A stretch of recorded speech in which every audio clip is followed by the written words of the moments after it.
Good morning, good morning, good morning, good morning mga ka-showbiz. Para sa ating balitang showbiz sa araw na ito, mga nakakakilig eksena sa panayam ng Barda o nila Barbie Fortesa at David Licauco, at ito po ay galing sa channel ni Pekwa Official. Nasa description po yung link ng channel niya, bisitahin lang po at pakisuportahan na rin.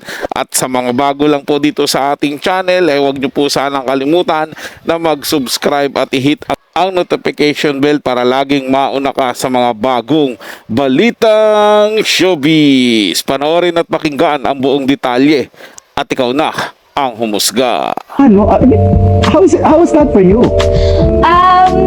Well, medyo mahirap talaga kasi yung dapat yung adrenaline mo dapat mataas agad eh. Di ba? Kumbaga parang sobrang laking talon niya from Maria Clara Ibarra na very pa-sweet lang, di ba? Mga kilig-kilig lang. Yun talagang in the middle of motor chase talaga siya. Tapos biglang nagkita kami, yung gano'n. So iba talaga. Sa nag-Tarzan din ako sa road. Nag-Tarzan din siya sa warehouse. Sa warehouse. Ayun oh. Ayun. Yun. Ayun. Astig na astig ah.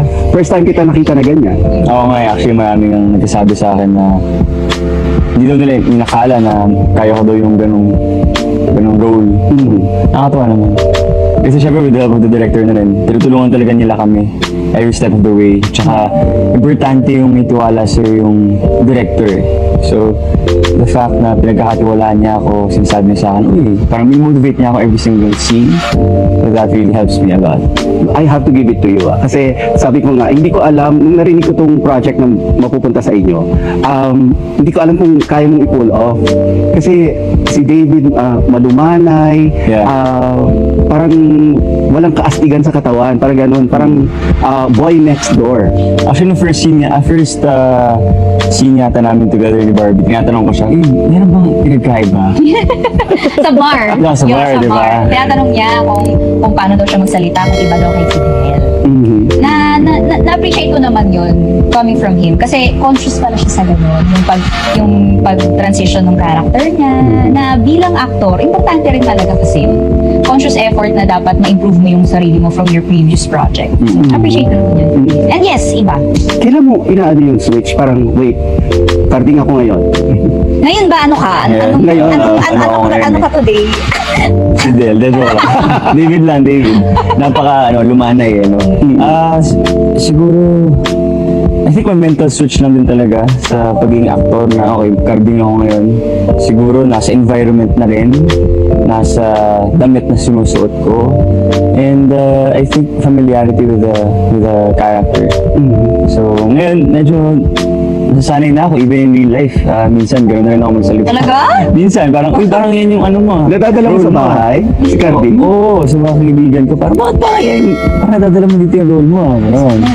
Nesod sabi ko. Very Hindi. serious actor. Di ba sabi ko, serious actor. Oo nga, tama. Tama. Pero si Barbie, Dino. Yes, Di ba? Dino naman. O, kasi Grabe. yung original, meron ding disguise si Sharon Cuneta, pero hindi lalaki. Dig na yung before, diba? Basta nagbago siya ng look, pero babae pa rin. This time, ginawa nilang talagang totally different from Monique. Lalaki talaga. Kasi nga, may pinagtataguan. Meron, oo. Kasi naloka ako, biglang may gusto palang pumatay sa akin. Nang wala naman akong ginagawang masama, so napilitan akong magtago. Sa akin mga ka-showbiz, kahit saang anggulo ko tingnan ang Barbie Fortesa at David Licauco, talagang sobrang bagay po sila sa isa't isa. Ang ganda po ng chemistry nila mga ka-showbiz, at kitang-kita talaga yung pagiging natural lang sa kanila na at isila sa isa't isa, na wala nang keme-keme. Yung makita mo parang matagal na silang magkakilala at sobrang magkakilala na sila ng todo-todo, na kaya na nilang biruin yung isa't isa, kaya na nilang kulitin yung isa't isa, kaya nilang sabihin kung ano man yung gusto nilang sabihin sa isa't isa, na hindi po sila maiilang. Sobrang ganun po yung aura, ganun po yung nakikita ko na pagiging bagay nila sa isa't isa mga ka-showbiz. Kaya nga talaga isa rin po ako sa humahanga sa Barda at nananalig o nananalangin na sana sila na yung magkatuluyan na dalawa at wag na nilang tularan yung ibang mga love team na maghihiwalay lang sa dulo at kukuha ng kanya-kanyang partner. Mas mainam po kasi na hanggang sa dulo na yung samahan nila para hindi na sila humanap pa ng panibagong pakikisama, panibagong suyuan na naman, di ba? Eto, sila na, kilala na nila yung isa't isa. At is na sila sa isa't isa. Asigurado, magkiklik po yung hindi lang tambalan sa telebisyon, maging sa totoong buhay, yung pagsasama nilang dalawa. Para sa mga bagong balitang showbiz, ugaliing tumutok dito sa ating channel at mag-subscribe at i-hit ang notification bell para laging mauna ka sa mga bagong balitang showbiz.